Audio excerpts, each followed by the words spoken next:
Greetings and salutations, everyone. So, there's quite the controversial thing going on recently within Dragonflight, to say the least. Don't tread any further if you don't want to hear these spoilers, because I'm going to get right into it almost immediately here. So, and it's quite a big spoiler, really. All right, okay. So, allegedly, based on what was found and data mined, Malfurion's Storm Rage is going to be trading his own life to bring back Ysera's. Yeah. We really don't know if he's going to go through with it. We don't know the reasons why it's so needed, and we're missing a huge chunk of context here. That being said, this doesn't really feel great. And I'll do my best to explain why the community is so upset, and why I'm not too down for this, really, either. This is once again something themed around the Night Elf storyline, as it focuses in on Malfurion, Tyrande, and, well, their future. It deals with the Green Dragon's future too, but the main thing here is that it's going to take someone big from the Night Elves. It's taking away Malfurion, the secondary leader and the first druid of the Night Elves, for Ysera to come back. And that's right after the tragedy of Totasil, which I really don't think I have to get into how losing a city and a huge portion of your race kinda sucks. And this is something I'll probably say a lot during this, but I'm not really against bringing back Ysera. I never really was, but if this is how we're doing it, then I don't think it's worth it, and they should really just make her daughter the new aspect at this point. Malfurion was a big deal. He was even Chris Metzen's favorite, apparently, and it was he who saved the Night Elves and Kalimdor constantly from a multitude of threats over the years. He's a big pillar from the days of Warcraft, and he's certainly got his own fanbase, as several Warcraft characters typically do. And while he's all powerful and got loads of lore, he's typically not touched on much in World of Warcraft, really. In fact, I'm pretty certain he has even less screen time than most of the racial leaders. I'm pretty sure Bane has more screen time than Malfurion does.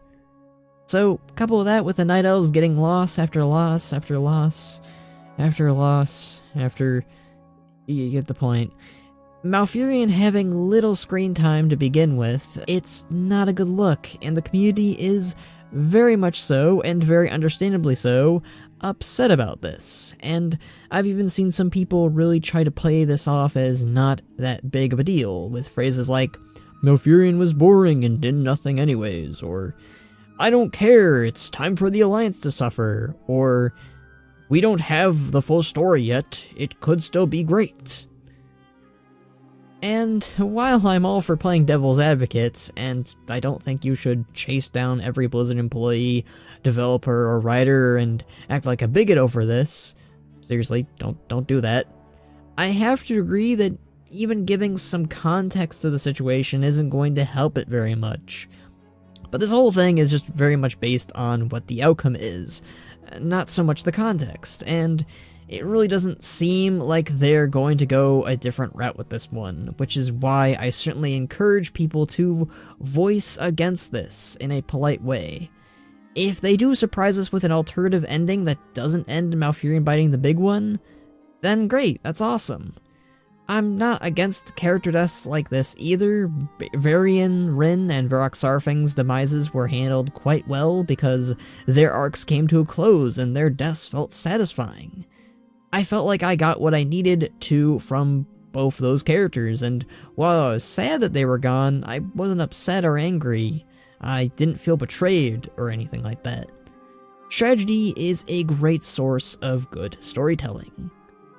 But Malfurion's, specifically here, even if you gave me an amazing questline or storyline where his death makes sense, I still have to unpack the fact that he hadn't done much prior and that the Night Elves have been through simply enough as it is.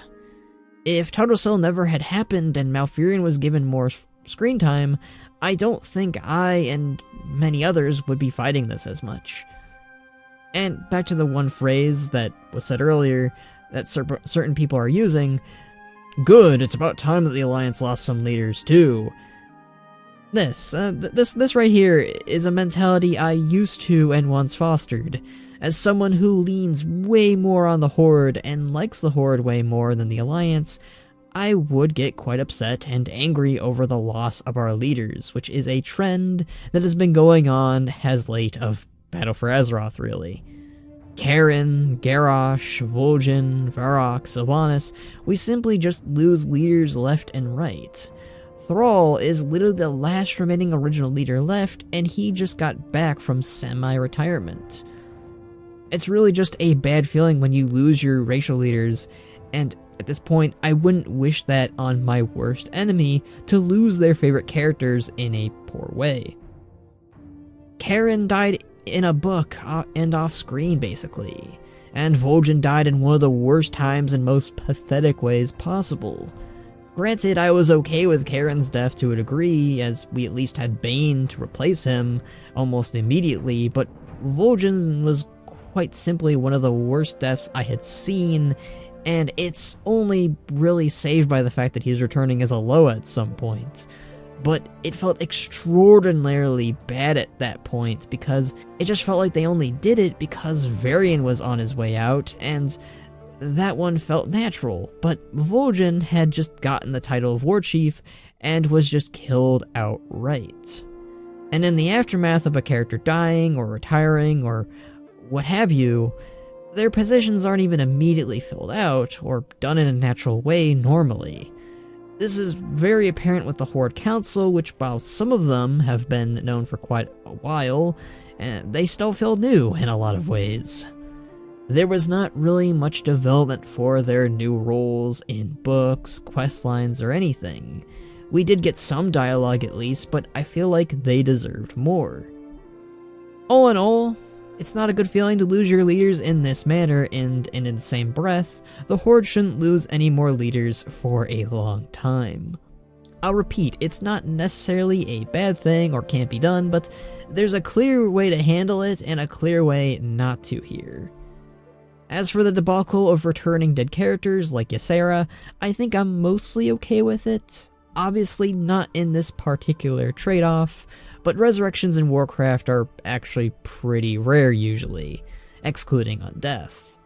Namely, the Wild Gods in Loa seem to bounce back a lot after they die, but even they aren't entirely safe from permadeath either. But this whole thing of trading one character for another is gonna open a whole bag of worms. I know that Malfurion trading his life for Ysera's is probably supposed to be a one-and-done thing, but you know people are going to start saying, let's trade Turalyon to get Tyrion back, or something along those lines. I was for Ysera coming back too, but I just don't understand why she needs to come back, like right at this moment in time, and why Malfurion has to be the one to do it. There are a ton of alternatives to this situation. There's just so much wrong with this whole ordeal, and I just hope the writers are at least taking notes or doing some form of rewrites or planned for this, and this whole thing is just one big deception into making us think Malfurion really is about to leave us forever. I really think that the leaders of the Alliance and the Horde, and just really fan favorites in general, should be treated with immense care. And the Night Elves just deserve to have a break at this point, please. But those are ultimately my thoughts on this whole thing. I'm just tired and I just want things to go smoothly for Dragonflight. Please, again, just don't go after devs, don't be a bigot, and simply voice your concerns without harassing anyone. Just please be civil and leave your thoughts and comments down below. If you guys like this video, feel free to drop a like or subscribe. You can check out my other social medias in the description. You can also check out my Discord, where we talk about all sorts of things, and if you like me enough, you can support me on my Patreon like these amazing folks here. It helps me a ton to provide you with these sorts of videos.